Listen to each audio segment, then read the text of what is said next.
Yo, what's going on, guys? Crispy Flakes here. Welcome to Extra Crispy. For today's video, we got a video about Hoops Reference. Link to his channel description below, titled The Official NBA Award Selections for 2022, man. So I always respect Hoops' opinions when it comes to, well, hoops, man. So, yeah, we're going to check these out, see how they correlate with mine. Obviously, give you guys his opinion in the comment section below, too. Let's get going, man. The 2022 NBA season has officially come to a close, which means two things. One is that it's finally playoff time, aka the best time of the year for basketball fans, and two is that the awards races are officially over, and all of the data... Not really so much for a Pistons fan, but when we're in the playoffs, it's nice. The latter is what will be focused on. It just ends our suffering at that point. As we will be going through each of the major NBA awards, and I'll be making my selections for who I believe should be the winner for each one. The awards included today will be the Most Improved Player, the Sixth Man of the Year, the Rookie of the Year, the Defensive Player of the Year, and of course the MVP. And along with picking a winner, I'll also be acknowledging two runner-ups for each category. Okay, I like that. For their efforts as well, despite coming up short. Before we start, though, I want to thank... we got a sponsor from Man Hoops right here. Go ahead if you guys want to use his reference code, man. It's right there, man, if you use this website. All right, let's get it. Let's get back to the topic at hand. Starting things off with the Murray. Most Improved Player Award, the player that I believe has improved the most this season is DeJounte Murray of the San Antonio Spurs. He's an absolute bucket. The Most Improved Player race is easily the awards race with the most worthy candidates in the running, so narrowing it down to just one pick and even trying to... I was personally thinking like Jordan Poole, but I'm not like mad about DeJounte Murray either, because I believe DeJounte, he was an all-star, wasn't he? I think he was injury reserve or something like that, but I mean, you know, making an all-star game, like, wow, it's not like the end-all, be-all. It does really show a sign of improvement, though. But, yeah, I'm cool. I'm cool with DeJounte if he wins it. I just personally have Jordan Poole, but... Select only two runner-ups for this one was incredibly difficult, but DeJounte is who I truly... Wasn't Pokusevski like I predicted at the start of the season. From the past, and I'll tell you why. For starters, I know Ja Morant is the heavy favorite to win this award, but I just don't agree with that at all, because the award isn't supposed to be about who the best player is that happened to improve. It's about which player showed the most improvement overall from year to year. And while Morant is easily the best player in the running for this award this season, he was already really damn good last year. It's a great point. That he improved more than some of these other guys just doesn't sit right with me. Yeah, if you go from like a 1 to like a 7, that's hell of impressive. If you go from like a 6 to a 7, or even from like a 5 to a 7, I don't know what my scale is here, but apparently on a scale from 1 to 7, then yeah, that's what he's trying to say here. I totally get that. Murray was an average at best point guard last season who excelled defensively, but was very inconsistent offensively, and this season, he became a near triple-double threat, averaging 22 points, 9 assists, and 8 rebounds per game, improving upon every box. Yeah, Russell Westbrook has absolutely like killed like anybody's like respect for the triple-double anymore. Because like, yeah, if he did that without Russell Westbrook ever being a thing, then people will be recognizing big time. And shooting percentage across the board. He's now both a premier playmaker and lockdown defender, and while the Spurs were supposed to be rebuilding, he led them to the play-in tournament, take him into Detroit, which play is with an Cade. incredible feat nice. in and of itself. Now, as for the runner-ups, I have Miles Bridges and Jordan Poole just behind him, as they both erupted this year after mediocre careers beforehand. Bridges wasn't even a consistent starter through his first 3 years in the league before emerging to a 20-point scorer this year, and Poole struggled mightily with efficiency off the bench before erupting into one of the most dangerous secondary scorers in the league this season. He's going to be huge in the playoffs for the Warriors. For their improvements for sure. Next up is the Sixth Man Tyler Herro. There's no other correct answer here. Total respect to Kevin Love's buying into this new Cavaliers team and everything like that, but it's Tyler Herro, no doubt about it.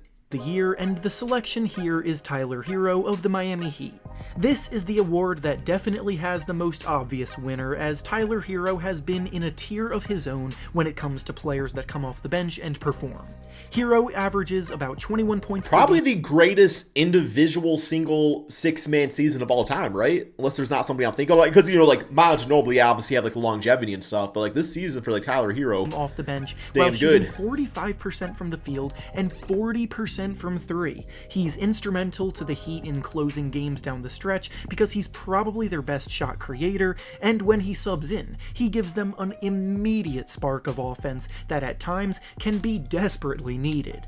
The runner-ups for this award are Kevin Love and Kelly Oubre. Cool, both those choices too. Love is the only player with an alternative case for this award, if we're being honest, because he's done sensationally in the role that he's in on this young Cavaliers team. Yeah, he's got like a good case where you can like bring him up in conversation, but as far as like the overall, it just does not the same as Tyler Hero. That has overachieved all season long. When he comes in, he rebounds the ball at the same high rate that he always has, despite doing so in fewer minutes. He's shooting 39% from 3, spacing the floor well for his playmakers like Darius Garland, and when they need a bucket, he's still been a reliable post scorer down low.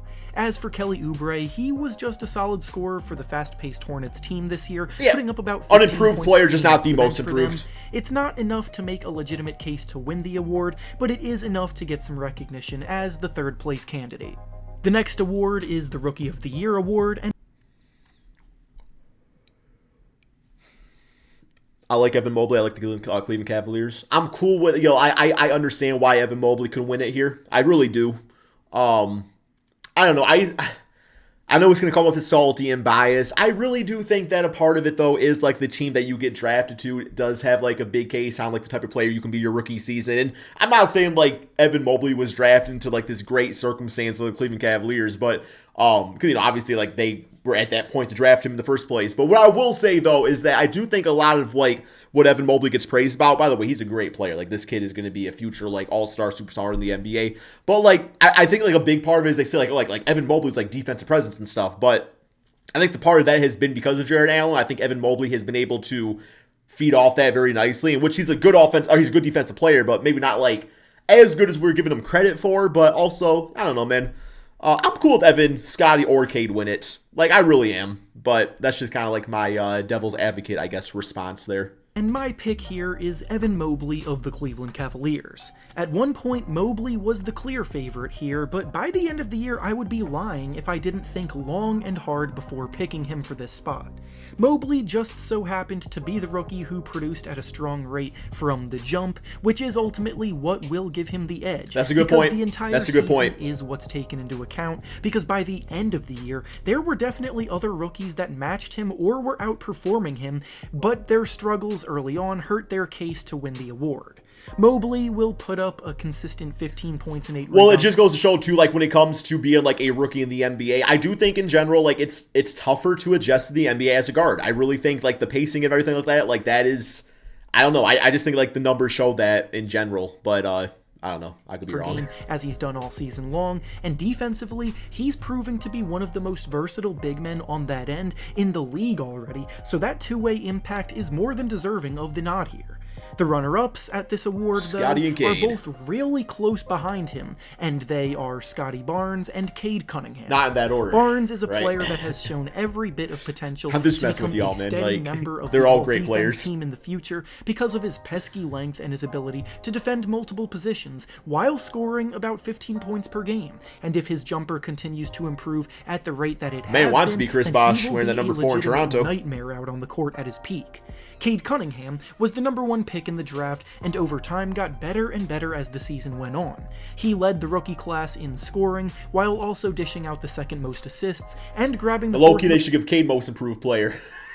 most rebounds amongst rookies, so he did a little bit of everything while getting more efficient as the season progressed. Next up is the Defensive Mikal Player Bridges? of the Year award, I'm and cool my with pick the- yep. here is Mikal Bridges. No of argument the here Phoenix whatsoever. Suns. This award has been so heavily skewed towards centers for so long that perimeter defense has become criminally underrated, but this is the year that the best perimeter defenders should be getting their flowers that they deserve, and Bridges has been the best perimeter defender in the league this season. Everything you want from a perimeter defender, Bridges gives you, as someone with the length and agility to pester opposing ball handlers. He gets a ton of deflections, he fights through screens so well and recovers to provide strong help off the ball, and he's always in charge of defending the other team's best perimeter Yeah, I player. don't really got much to say on this Suns one, like, team I that ranks disagree. in the top 3 of the league defensively. As for the runner-ups here, Marcus Smart, we have Bam Adebayo. Marcus Smart and Bam Adebayo. These two both also have incredibly strong cases to be made that they deserve the award this year, and the decision here was not easy. The Celtics have the #1 team defense, and Smart, like Bridges, defends the opposing team's best perimeter player at an elite level. Adebayo, meanwhile, anchors a top 5 defense while providing so much more than just rim protection, as he can switch out and defend the perimeter better than any big in the league today. The thing that holds him back, though, is that he's played fewer games than the other candidates. And finally, the last Joel award Embiid, of is okay. the biggest one being the MVP, and my pick here is Joel Embiid I got of the Jokic. Philadelphia 76ers. Embiid had a historic season this year, and I know the voting is going to be in favor of Nikola Jokic, but that doesn't mean that I have to agree with it. Right. Joel Embiid. Yeah, this is I mean, I do know that Hoops is a 76ers fan, which is why, I probably also get like a little bit more like defensive about like Cade and stuff. It's just like naturally going to happen. Like we watch all of our teams like more than we watch other teams and stuff, and it's just like, you get like this attachment, and there's like a sense of it where it's just like, I don't know, man, like I feel like sometimes we feel like our own individual players don't get respect by other fan bases, and that's why we get biased. Was the first center to win the scoring title since Shaquille O'Neal. He was the first center to average over 30 points in a season since 1982, and while being a dominant scorer, he provided his typical outstanding rim protection on defense that could very well land him on an all-defense team for the 4th time in his career this year.